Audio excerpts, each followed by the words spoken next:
9 tank cars destroyed, 3 damaged, 1 locomotive melted into the track, and all it cost the attackers was less than the price of a used car.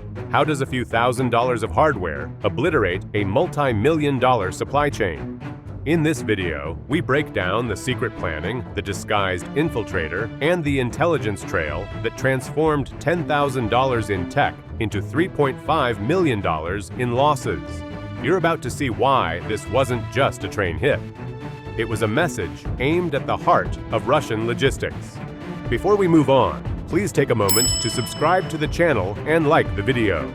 The strike began long before the first drone lifted from its hidden launch pad. The groundwork was laid in silence, miles inside Russian territory, where the Stroganovo-Machinskaya rail junction operated under layers of cameras, patrols, and automated sensors. Yet within that grid, a single figure in a faded orange vest slipped through the gates, carrying nothing more suspicious than a rusted toolbox. He was a member of the Shkit 91 combat group, moving according to a clipboard schedule that matched official maintenance rotations. Every gesture, from signing into the worker's logbook to adjusting a signal relay, matched the daily rhythm of the depot. To the security staff, he was routine. To the hidden team monitoring the feed 75 miles away, he was the key. That junction was one of Russia's most monitored nodes, knitted into a surveillance network that tracked everything from freight velocity to the pulse of GSM emitters along the line. Each maintenance zone was under rotational watch. Every transmission had to survive signal audits. Penetrating that grid meant exploiting gaps created by bureaucracy itself. Reports from informants matched data from intercepted rail scheduling software, revealing that a narrow 3-hour window existed between shift turnovers when entry logs would overlap. It was the smallest break in an otherwise airtight system, but for Shkit 91, that was enough. Inside the command post, buried in an abandoned storage facility across the border, operators watched thermal scans feed through a fiber optic link tunneled through civilian internet infrastructure. No radio, no typical drone signatures, nothing detectable to broad-spectrum defense systems. The UAV hovering miles above the Russian tree line wasn't broadcasting. It was whispering down a cable. Engineers treated every temperature shift on those heat maps as coordinates, identifying the slow arrival of the night convoy, carrying roughly 1,000 tons of diesel. Fuel trails, locomotive heat, and ambient noise each became data points for timing the trap. The operative on the ground moved with mechanical rhythm. He measured tension in bolts, turned away, and placed a shaped linear charge on a fastener. The device wasn't designed for spectacle. Its aim was precision. When triggered, it would buckle a short section of track, tilting the first tank car enough to derail the rest at low speed. That choice preserved nearly all of the fuel for what came later. The entire sequence relied on encrypted communications, traveling through an improvised relay hidden inside a nearby forest. There, a civilian truck sat idle, engine cold, its antenna buried beneath tarpaulin. One short-coded ping from the operative's wrist transmitter confirmed the job done.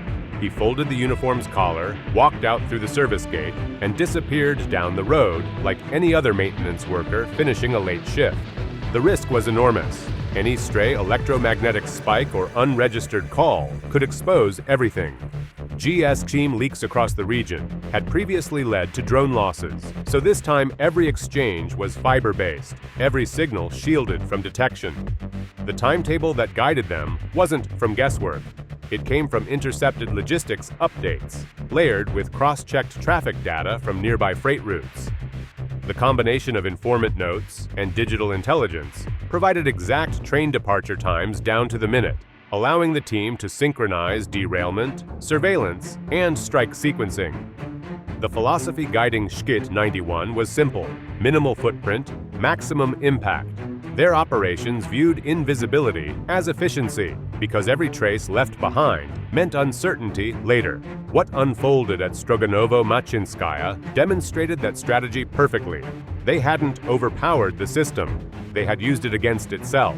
By entering under a legitimate maintenance rotation, they bypassed scrutiny through routine patterns familiar only to local staff.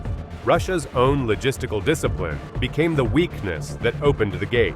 Hours later, long after the operative's trail vanished, a green indicator on the remote terminal blinked. The convoy had reached the fault line. In that instant, the quiet planning of months transformed into motion, setting the stage for what would soon be remembered as the costliest $10,000 flight in Russian rail history. The derailment happened quietly, almost like a mechanical failure. At 2:51 in the morning, the freight train passed through the Stroganovo sector, traveling at 27 miles per hour, slow enough for the detonator under the fifth sleeper to do its work. The section of track gave way, but not violently. The goal was control, not chaos.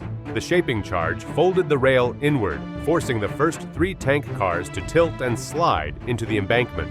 Sparks scattered through the fog before everything came to rest. Within minutes, the entire convoy was frozen exactly where planners wanted it, inside a known air defense blind zone, shielded by low terrain and the curvature of nearby forest. No radar post could see into it. No mobile launcher could respond fast enough. That isolation turned the wreck into bait. The noise of heavy steel meeting ground masked the first hum of propellers entering the region's horizon.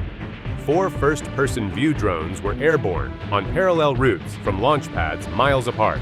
Each carried a PG-7VL warhead, bracketed to carbon fiber arms. Remote pilots sat inside a converted cellar in northern Ukraine, headsets wired to a bank of analog receivers. Up on the screens, the heat of the train looked like glowing veins cutting through the dark. There was no need for conventional targeting software. Manual control provided better precision in a zone already saturated with jammers. Command had verified the critical factor hours earlier. Reconnaissance flights had marked a 15-mile stretch where radar returns were zeroed out by overlapping frequencies from nearby power stations. That was the moment to act. The lead operator lined up the first drone along the tilted cars, still clinging to the rails. At exactly 3:09 a.m., UAV-1 dived and impacted the third tanker. The frame of the warhead compressed, cutting through the plating before detonation. A bright cone of heat tore downward, igniting residual vapors that leapt across to the next car in line. Within seconds, the night was lit, with a pulse bright enough to register on satellite sensors. UAV-2 followed, banking hard on the smoke column, hitting the 8th car midsection. A fountain of diesel climbed into the air and folded back under gravity.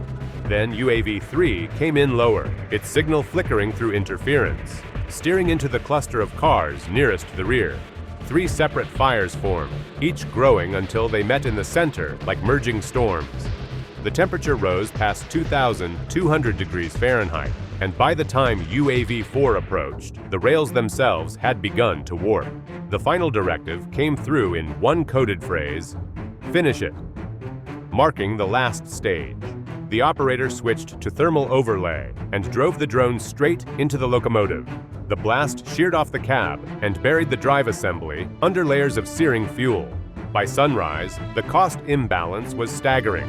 The combined drones, explosives, and communication gear had priced out under $10,000. What remained on the ground amounted to over $3.5 million in wreckage. 1,000 feet of track had buckled into ribbons, 9 cars were completely destroyed, and every attempt at salvage was made impossible by temperatures still too high to approach. 2 armored brigades, depending on that supply line, were forced to reroute through alternate corridors, causing a 72-hour standstill. Fuel convoys that had once moved under shielding now traveled through exposed rural sectors where detection risk doubled. The ministry labeled the incident a technical malfunction, avoiding any reference to sabotage. Yet satellite imagery told another story. Rows of burned tankers fused together, a locomotive reduced to a blackened shell. What unfolded on the ground was less about destruction and more about what it revealed. Precision and patience had outperformed armor and scale, showing that advanced warfare now begins with code, sensors, and timing, not artillery. In a conflict shaped by rail lines and perception, the $10,000 firestorm at Luga proved that the smallest, quietest signals can silence entire corridors without a single visible army in sight.